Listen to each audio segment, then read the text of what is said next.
Hey guys, I'm Hemant Jain and welcome back to your favorite show HJ Presents Fun with Stocks. So guys इस video में हम discuss करेंगे Biocon के बारे में। Biocon में बहुत ही प्यारी अपॉर्चुनिटी है जो हम डिस्कस करेंगे कि वो अपॉर्चुनिटी क्यों है। कंपनी फंडामेंटली भी काफ़ी अच्छा कर रही है। We are going to discuss that also in details. और इसके बिजनेस में बहुत कुछ है, तो मैं शॉर्ट में इसके बिजनेस को कवर करने की कोशिश करूंगा and then we will move towards it's technical analysis कि टेक्निकल्स में ऐसे क्या पैटर्न्स बन रहे हैं। अगर मेरी बात आपको सेंसिबल लगे, मेरी बात में दम लगे कि हाँ whatever this guy is saying it does make sense, तो इस वीडियो को लाइक ज़रूर करना। That would indicate to me that you guys really appreciate my content और मैं आगे ऐसी कई सारी वीडियोस लाऊंगा। On that note guys let's get started. So यार सबसे पहले इसके बिजनेस को देखते हैं बायोकॉन के। As the name suggest it's a biotechnology product and research services company. तो एक बार अगर मैं इसके बिजनेस का आपको आइडिया दे दूँ तो इनके चार मेन कहते हैं ना बिजनेस एंड्स हैं। एक है generic biosimilar research service novel biologic. समझ आ गया ना? कांग्रेट्स। Just kidding. सो यार देखो, डिटेल में जाने में बहुत टाइम लग जाएगा, तो मैं थोड़ा सा आपको ऊपर से समझाने की कोशिश करूंगा। जेनरिक्स में ये दो चीज़ों पे वर्क करते हैं। एक होते हैं एक्टिव फार्मास्यूटिकल इंग्रेडिएंट्स। जैसे मैं किसी भी पेन किलर की बात करता हूँ, तो पेन किलर जब भी आप मेडिसिन लेते हो ना, तो वो पूरा powder is not the active ingredient. उसके अंदर कोई बहुत ही स्पेसिफिक ड्रग डाली जाती है जो कि वर्क करती है आपके पेन को किल करने में, या जो भी आप मे बी क्रोसिन लेते हो या कोई भी आप दवाई लेते हो। सो ये सिर्फ उस एक्टिव इंग्रेडिएंट्स को बनाते हैं अपने जेनरिक बिजनेस के पार्ट में, जो कि यहाँ पे आप चाहो तो डिटेल में जाके पढ़ सकते हो कि active pharmaceutical ingredient is the biological active component of a drug etcetera etcetera. आप जाके डिटेल में पढ़ सकते हो, मैंने आपको शॉर्ट में समझा दिया। और सिमिलरली बाकी ड्रग्स के फॉर्मुलेशंस भी करते हैं ये। फॉर्मुलेशंस करना मतलब कि ड्रग का एग्जैक्ट फार्मूला लिख के प्रोबेबली आगे बेचना कि इस फॉर्मूला को तुम यूज़ कर सकते हो। एग्जैक्टली मेरे को नहीं पता है, बट जेनरिक में इनके दो तरीके के बिजनेस है, APIs and generic formulation. Then there are two others, biosimilar and biologics. अब इसमें एक बार डिफरेंस समझ लो। बायोलॉजिक बहुत ज़्यादा लाइफ थ्रेटनिंग डिजीजेस जो होती है ना, लिटरली डेथ से रिलेटेड जो डिजीज होती है, कैंसर, डायबिटीज एक्सेट्रा, ये उसकी थोड़ी सी एक्सपेंसिव ड्रग बनाते हैं जो कि ह्यूमन बेस्ड प्रोटीन से बनाते हैं, लाइव मॉलिक्यूल से बनाते हैं, लिविंग सेल वगैरह से बनाते हैं वो वैसी ड्रग्स। तो वो थोड़ी सी एक्सपेंसिव होती हैं, लेकिन वो काफ़ी ज़्यादा इफेक्टिव भी होती है, जो कि प्रोबेबली रिच पर्सन अफोर्ड कर सकता है। सो बायोसिमिलर क्यों लॉन्च किया इन्होंने? बायोसिमिलर में ये वैसी ही ड्रग्स को कुछ दूसरे वे में बनाने की कोशिश करते हैं कि कॉस्ट मिनिमाइज हो। कॉस्ट मिनिमाइज होगी तो एज अ रिजल्ट अब ये वैसी ड्रग्स साउथ अफ्रीका और मे बी थोड़ी पुअर कंट्रीज में भी बेच पाएंगे। सो यहाँ पे आप जाके इस आर्टिकल को रीड कर सकते हैं, understanding biosimilar achieving a sustainable health equity etcetera etcetera. So basically आप जाके रीड कर सकते हैं। फिर बस यही है कि biosimilar are safe, effective and highly similar version of approved and authorized biological medications. They treat the same disease as the reference biological medication with the same efficacy. तो सिमिलर एफिशिएंसी से ट्रीट करती है। Obviously कुछ ना कुछ तो कमी होगी, जो प्राइस कम है, मैं उसकी में डिस्कशन नहीं कर रहा हूँ, but biosimilar is helping countries saving billions of dollars each year. So definitely ये भी इम्प्रूव कर रहा है और इनका ये आम काफ़ी अच्छा कर रहा है। बायोलॉजिक्स में सिमिलर ड्रग्स थोड़ी सी महंगी होती हैं। आप यहाँ पे जाके ये बायोसिमिलर था, आप यहाँ पे जाके बायोलॉजिक्स का भी डिटेल में पढ़ सकते हैं। They are transforming treatment for life threatening illnesses. DNA whole cell tissues वगैरह की हेल्प से ये वैसी डिजीजेस के क्योर को निकालते हैं, वैसी मेडिसिन को बनाने की कोशिश करते हैं। And there is the last arm जो कि इनका फोर्थ आर्म है, that is research services. So basically they turn client ideas into meaningful innovation. इन्होंने अपने उस बिजनेस का नाम नाम नहीं रखा, इन्होंने इसको एक्वायर किया था पहले। सिंजिन नाम से है ये कंपनी, इसको एक्वायर किया था आई गेस 2015 में किया था, if we see it carefully. So या Syngene was research arm of Biocon. So earlier it was listed as an independent company 2015, but now ये बायोकॉन के अंदर ही आता है इनका बिजनेस। और इनका 32% ऑफ सेल्स रिसर्च सर्विस से आता है, 31% बायोलॉजिक से आता है, स्मॉल मॉलिक्यूल से 33% आता है और बाकी बाकी जगहों से आता होगा। कंपनी कोविड-19 से रिलेटेड पे भी वर्क कर रही है, डायबिटीज़ पे कर रही है, हमें पता ही है। कैंसर से रिलेटेड भी कंपनीज के काफ़ी ज़्यादा ड्रग्स आते रहते हैं। तो बिजनेस का आइडिया हमने लगा लिया है। जो भी चीज़ों पे ये वर्क कर रही है वो सारी बीमारियां इतनी आसानी से नहीं जाने वाली हैं। सो मुझे ऐसा नहीं बोलना चाहिए, बट सीधी सी बात है, बीमारियां रहेंगी तो कंपनी का बिजनेस रहेगा। कंपनी का बिजनेस रहेगा तो कंपनी पैसा कमाएगी, और अगर हम इस कंपनी में पैसा इन्वेस्ट करेंगे तो हम भी कमाएंगे। अब फंडामेंटल्स में आके देखते हैं कि कंपनी अपने बिजनेस को सस्टेनेबल रखने के लिए ऐसा क्या कर रही है। ऐसा क्या कंपनी अपनी फिक्स्ड एसेट्स को इंक्रीज कर रही है या अपनी वर्किंग कैपिटल को, अपनी कैपेसिटी को इंक्रीज करने की कोशिश कर रही है? ऐसा क्या कर रही है? तो सबसे पहले मैं मार्केट कैप यार अच्छी खासी कंपनी है, मार्केट कैप इसका 42,000 करोड़ है, विच इज जस्ट अमेजिंग। अगर आर की बात की जाए तो 10.3% और 10.2% है। ऑल्दो आई वुड लव की कंपनी की return on capital employed and return on equity more than 20-30% हो, बट ठीक है, जिस प्राइस पे ये अवेलेबल है उस हिसाब से 10.3% इज ओके इनफ। और ये कम अभी इसलिए भी है क्योंकि रिसेंटली कंपनी का यहाँ पे नेट प्रॉफिट कम आया है। ये कम क्यों आया है वो जस्ट हम चंद सेकंड्स बाद डिस्कस करेंगे। अब अगर मैं आपको दिखाऊं तो डेट टू इक्विटी कंपनी के पास 60% डेट है, सिग्निफिकेंट डेट है, we need to consider that. एक और चीज़ मैं आपको दिखाना चाहूँगा, अगर मैं बोरोइंग्स में जाके देखूँ, यहाँ पे बोरोइंग्स कंपनी पे लोन होता है जो कि काफ़ी टाइम से बढ़ ही रहा है और रिसेंटली तो काफ़ी ज़्यादा बढ़ा है। So this is kind of a red flag. अगर आप मतलब मैं यार यूजुअली ऐसा हूँ कि मैं लोन वाली कंपनीज में यूजुअली इन्वेस्ट नहीं ही करता हूँ अनलेस कुछ बहुत ही खास अपॉर्चुनिटी हो। इसमें वो बहुत खास अपॉर्चुनिटी है इसलिए मैं इन्वेस्ट कर रहा हूँ, वरना मैं मोर देन 60-70% डेट हो तो मैं दूर ही रहता हूँ, कोशिश करता हूँ वैसी कंपनी से मैं दूर ही रहूँ। लेकिन इसमें लोन है, I agree with that point, but आगे देखते हैं लोन का ये कर क्या रहे हैं।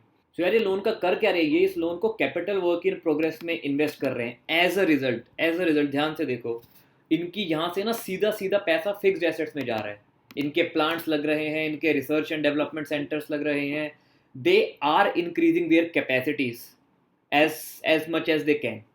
सो इस वजह से ये नंबर जो है हमें सेल्स में भी दिखाई दे रहा है। आपको दिख रहा है पहले इनके फिक्स्ड एसेट 10 साल पहले हुए करते थे सिर्फ 1300 करोड़ के, और तब इनकी सेल हुआ करती थी सिर्फ 2300 करोड़ की। फिक्स्ड एसेट इन्होंने 1300 करोड़ से बढ़ा के कर दिए 6300 करोड़, इनकी सेल्स भी पहुंच गई 7200 करोड़।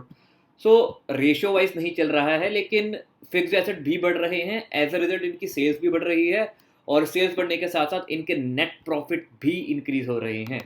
पहले इनके जो नेट प्रॉफिट 200-300 करोड़ आया करते थे वो अब बढ़ के 675 करोड़ हो चुके हैं।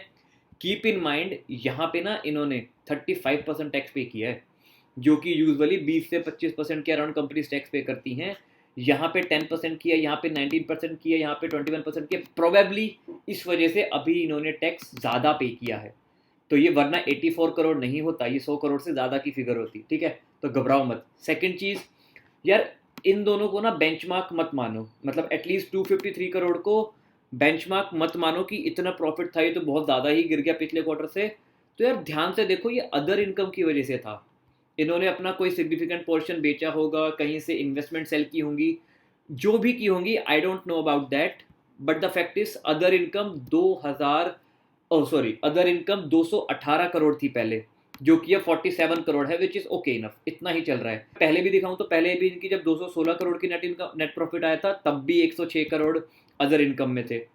तो ये चीज़ थोड़ा सा ध्यान रखो, बेंचमार्क इसे मत मानो। ये अगर 150 करोड़ के अराउंड का कंसिस्टेंट परफॉर्म कर रहे हैं, धीरे धीरे जो इंक्रीमेंट्स शो कर रहे हैं, ये कंपनी देखो 10 साल में 10 गुना नहीं हुई है, बट 10 साल में ये कंपनी 3 गुना भी बहुत सही से ग्रो कर रही है। तो यार ये बहुत ही प्यारी ग्रोथ मानी जाती है। You don't need to worry कि अरे यार 10 साल में 10 गुना ही होनी चाहिए, ऐसा कोई ज़रूरी नहीं है। अब कंपनी के फिक्स्ड एसेट्स ग्रो होंगे, यहाँ से सीधा सीधा ये नंबर जब 2800 करोड़ यहाँ पे जाएगा 6300 करोड़ में, जो, और ये नंबर लगभग अप्रॉक्सीमेट करके बता रहा हूँ मैं, डोंट जज मी, 9500 करोड़ के अराउंड तक पहुँच जाएगा। तो यार जब फिक्स्ड एसेट 9500 करोड़ होंगे ना, तो सेल्स अपने आप इंक्रीज करेगी, सेल्स इंक्रीज करेगी तो प्रॉफिट अपने आप आएंगे। You don't need to worry about that. So company के बिजनेस को लेके कोई भी प्रॉब्लम नहीं है। रिसेंटली पूरा ही फार्मास्यूटिकल सेक्टर गिरा है, इस वजह से इस कंपनी में भी गिरावट आई है। सो इस चीज़ से मत घबराओ कि इसकी नेट प्रॉफिट तो हाफ हो गई है। Like I was discussing about this talk with one of my friend and he was like नहीं इस कंपनी में तो मैं नहीं कर रहा, इसके प्रॉफिट तो सीधा 3 गुना से गिर गए हैं, कि लिटरली 1/3 हो गए हैं। थिंक लॉजिकल, 1/3 नहीं हुए। सो प्रॉफिट इसके सही है, कंसिस्टेंट इनफ मेंटेन है, बैलेंस शीट में लोन बढ़ा है, आई एग्री, लेकिन वो लोन फिक्स्ड एसेट्स को इंक्रीज करने के लिए बढ़ाया गया है। सो मुझे उस लोन से कोई भी दिक्कत नहीं है। और अगर अदर एसेट्स में देखा जाए तो कंपनी के पास 2000 करोड़ का कैश भी है। So take a chill. अगर 2000 करोड़ का कंपनी के पास कैश है तो कंपनी इसका ऑलमोस्ट हाफ लोन तो यू में चुका सकती है। सो इतना डरने वाली बात नहीं है, कंपनी बहुत सही है। Cash flow from operations company का ऑल टाइम हाई पे है, विच मीन्स कंपनी जो भी बिजनेस करती है वो उसके पास आ रहा है। सॉरी, ऑल टाइम हाई पे नहीं है, लेकिन ऑलमोस्ट ऑल टाइम हाई मान लो, काफ़ी अच्छी फिगर है। अब अगर शेयर होल्डिंग पैटर्न की बात की जाए तो पब्लिक के पास कंसिस्टेंट इनफ मेंटेन है, पब्लिक से थोड़ा सा माल उल्टा खरीदा ही गया है। DIIs are consistently increasing their holding, FIIs are reducing their holding a little bit, promoter की होल्डिंग्स कांस्टेंट है। और the fact that majority of the पैसा बिग प्लेयर्स के पास ही है, हमें दिख रहा है कि पब्लिक के पास 15% है, लेकिन नहीं, उसमें से भी ये दो जो है बिग प्लेयर्स और अदर्स में भी कोई बिग प्लेयर होंगे probably, I am assuming that.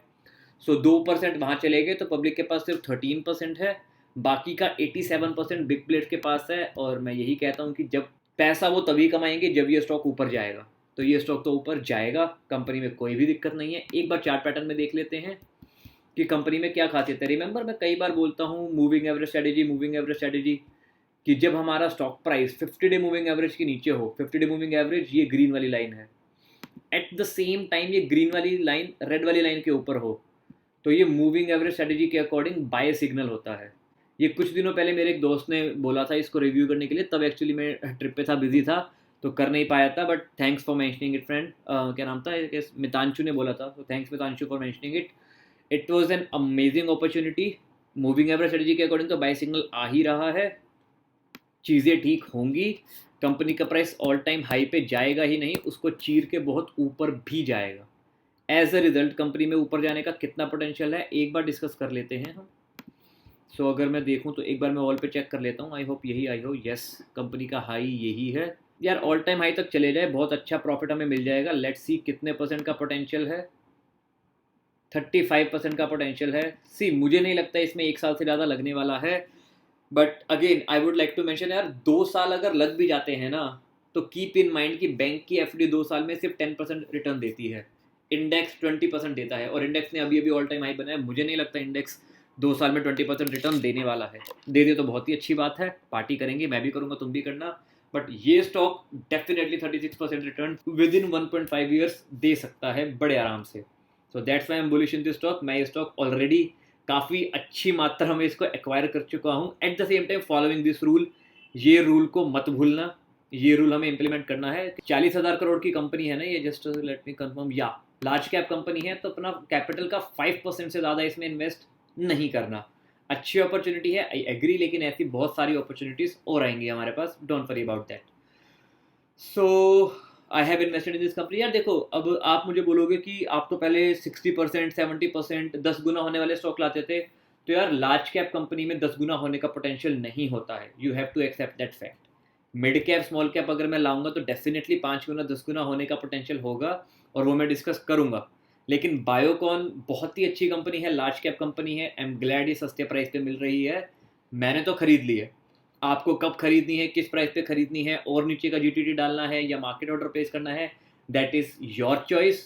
मेरे कहने पे कुछ भी मत करना, मैं सिर्फ एक एजुकेशन प्रोवाइड कर रहा हूँ कि मुझे कंपनी क्यों अच्छी लग रही है। This is not a recommendation of buy और sell from my side, this is just an educational video from my side that why am I bullish in this stock, why I have bought this stock in a significant quantities, and so यार I'm going to wait in this stock till 36% gain, जो कि 1.5 साल के अंदर अंदर आ जाएगा। उसके बाद देखते हैं, तब कोई ना कोई अच्छी अपॉर्चुनिटी डेफिनेटली अवेलेबल होगी। So I hope you like this video. Please give me a thumbs up if you like this video. That would indicate to me that you guys are appreciating my content, and I will continue to make more such videos. और अगर आप video में thank you for this video लिखोगे तो मेरे को genuinely दिल से बहुत बहुत बहुत बहुत अच्छा लगेगा, और मैं आगे ऐसे ढेर सारी वीडियोस लाऊंगा। एंड अभी तक अगर आपने सब्सक्राइब नहीं किया है सो फटाफट से चैनल को सब्सक्राइब कर दो, ऐसी आगे बहुत सारी वीडियोस आने वाली हैं।